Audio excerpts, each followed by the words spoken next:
There's this thing I've started doing since this story. In the mornings, before I head into work, I go walking. For about an hour, sometimes stopping for breakfast, but as a way to get a little, I don't know, perspective, I guess. There's little that beats it. It's worth it when it's early, a motley few miles of this big city, best seen before the day kicks in. It's where I grew up, and without quite intending to, where I decided to stay. But this isn't about my morning exercise or my postcode. It's about a person. On my walk, I passed the schools I attended. This here was my first, 5 or 6 years old. My best mate back then was this sunny little kid, Stanley. Now, Stanley was magic. He was the noisiest, funniest kid in class. He could imitate animals like no one else on earth. And when you're that age, if your best mate can honk like a duck or neigh like a horse, he's turning water into wine. Right, his best trick, and everybody's favourite, was the donkey. He'd Eeyore, and gallop around, flapping his arms, scattering kids, Eeyore with at least a dozen of us laughing and screaming and following in his wake.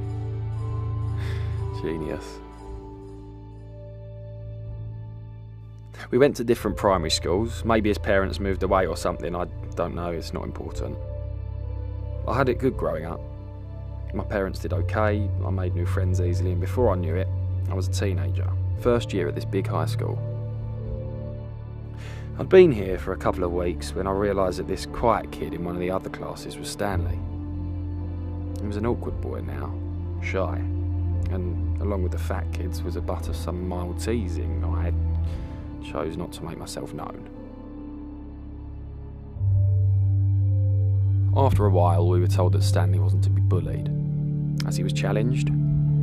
I can't remember what exactly, autistic, low IQ, something like that. Like Forrest Gump, someone asked. Yes, the school counsellor said. I got some good laughs when I recounted Stanley's childhood behaviour. He thought he was a fucking donkey, I said. Eeyore. I showed my teeth and made new friends. Didn't take long. I never joined in, but I'm sure I laughed as they pushed and taunted.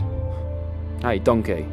Donkey, hey donkey. Donkey, life is like a box of chocolates. Never know what you're gonna donkey or eat or fucking mute. Say something, you fucking retard. Stanley was soon gone. I hardly noticed. Things move fast when you're 13, you know? I did real well. Always have, I guess. I read law at a top university, and when I finished, my girlfriend proposed to me. Modern, huh? I took an excellent graduate job at a major bank. We bought a place in the East End. She was finishing her studies. I worked a lot. It was okay. We hung out on Sundays. She graduated and got an internship doing something wonderful in Angola. I have no idea either. We sold the flat and split the profits. I got another promotion.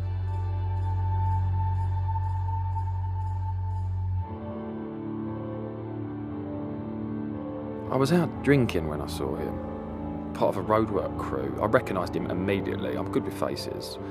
But it was only later, when I was half jacked, that I decided to approach. David, he said without prompting. How are you? Good, I said. Amazing, man. Perfect. Living the dream. I'm rich. I said that twice. I showed him my watch. I'll never forget doing that. My ridiculous $3,000 watch. That's nice, he smiled. Would you like to come for dinner? I was a bit taken aback, but agreed, gave him my card, told him to call. I staggered away. I guess he went back to work.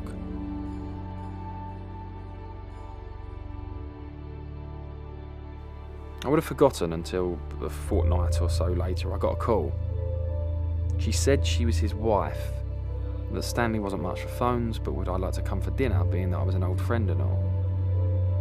I could have refused, really, I was so busy, and I'm sure I decided to decline, but found myself noting a time and an address, and suddenly I was there, at the door of this total stranger. His wife was pretty, and he was smiling, a soft-spoken man who read a lot. painted, worked shifts for the city council. She was a nursery school teacher. They met working abroad, now they were back and trying to start a family.